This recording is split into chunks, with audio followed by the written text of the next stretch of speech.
বেনজির আহমেদের বিরুদ্ধে দুর্নীতির প্রমাণ মিলেছে, খুব শিগগিরই মামলা করা হবে বলে জানিয়েছেন দুর্নীতি দমন কমিশনের আইনজীবী খুরশিদ আলম খান।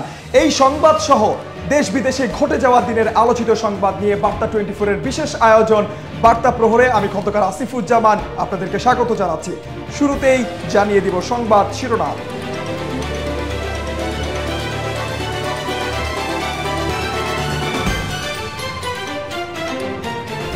টেকনাফ সেন্ট মার্টিন সীমান্ত জুড়ে বিকট গোলাগুলির শব্দ, আতঙ্কে ঘুমহীন রাত কাটিয়েছেন সীমান্তবাসী।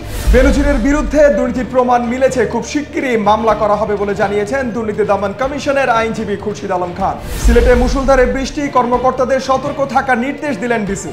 আগামী বছর থেকে সরকারি ব্যবস্থাপনায় 70% হজ যাত্রীকে হজে নিয়ে যাওয়ার পরিকল্পনা করছে সরকার।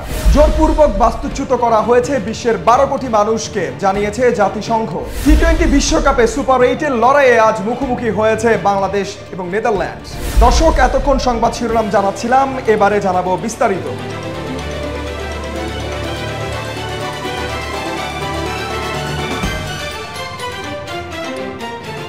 মিয়ানমারের রাখাইন রাজ্যে আরাকান আর্মির সঙ্গে জান্তা বাহিনীর সংঘর্ষের ঘটনায় এবার মর্টার শেল ও গোলাগুলির শব্দ শোনা গেছে টেকনাফ সীমান্ত থেকে।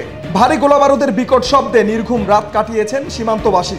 12 জুন সন্ধ্যা থেকে ভোররাত পর্যন্ত শাহপরীর দ্বীপে সীমান্তের ওপারে গোলাগুলির শব্দে অনেকে নির্ঘুম রাত কাটান।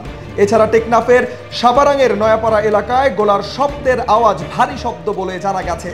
প্রবালদ্বীপ সেন্ট মার্টিনেও গোলাগুলির শব্দে আতঙ্কিত হয়ে পড়েছে মানুষ।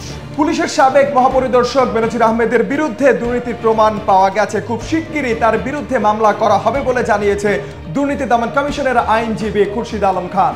সাবেক পুলিশ প্রধানের বিরুদ্ধে দুর্নীতির অভিযোগকে ভয়ঙ্কর বলছেন দুদকের এই আইনজীবী। তিনি জানান, দুদক আইন অনুযায়ী যেগুলো অপরাধ ধরা হয় তার সবই করেছেন পুলিশের এই সাবেক কর্তা ব্যক্তি। বৃহস্পতিবার 13 জুন সকালে সংবাদ মাধ্যমের সঙ্গে আলাপকালে তিনি একথা বলেন। সিলেটে মুষলধারে বজ্রসহ বৃষ্টিপাত অব্যাহত রয়েছে, এতে করে বৃদ্ধি পেয়েছে নদ নদীর পানি। পাশাপাশি ভারতের চেরাপুঞ্জিতে বৃষ্টিপাত হওয়ার ফলে ফের বন্যার শঙ্কা রয়েছে। তাই আগে থেকে সিলেটের সকল উপজেলা ও জেলা প্রশাসনের কর্মকর্তাদের সতর্ক থাকতে বললেন জেলা প্রশাসক শেখ রাসেল হাসান। সিলেট আবহাওয়া অফিসের তথ্য মতে 13 জুন সকাল 6টা থেকে সকাল 9টা পর্যন্ত সিলেটে 105 মিলিমিটার বৃষ্টি রেকর্ড করা হয়েছে। সকাল 9টা থেকে 12টা পর্যন্ত 81 মিলিমিটার বৃষ্টিপাত রেকর্ড করা হয়।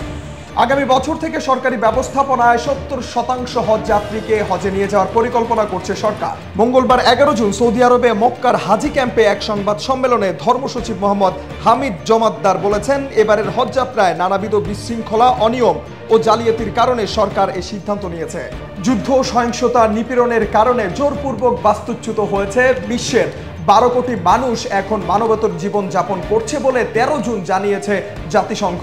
ক্রমবর্ধমান বাস্তুচ্যুত মানুষের এই সংখ্যাকে বিশ্বের রাষ্ট্রসমূহের বিরুদ্ধে ভয়ঙ্কর অভিযোগ হিসেবে চিহ্নিত করেছে জাতিসংঘ। জাতিসংঘের শরণার্থী সংস্থা বলছে, বিশ্বব্যাপী জোরপূর্বক বাস্তুচ্যুত ফের আগের সকল রেকর্ড ভেঙে দিয়েছে। গাজা, সুদান এবং মিয়ানমারের মতো জায়গায় সংঘাতের ফলে আরও বেশি লোক তাদের বাড়িঘর ছেড়ে পালিয়ে যেতে বাধ্য হয়েছে।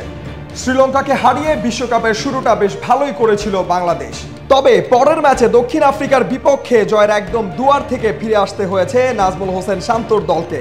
সে স্মৃতি ভুলে সুপার 8 লড়াইয়ে আজ মুখোমুখি হয়েছে বাংলাদেশ ও নেদারল্যান্ডস। দর্শক, এই ছিল বার্তা 24 এর বিশেষ আয়োজন সংবাদ প্রহরে দিনের আলোচিত সংবাদের অংশ বিশেষ। আমি খন্দকার আসিফুজ্জামান এতক্ষণ আপনাদের সাথে ছিলাম। সবাই ভালো থাকবেন, সুস্থ থাকবেন। সবার আগে সর্বশেষ সংবাদ পেতে বার্তা 24 এর সঙ্গেই থাকবেন।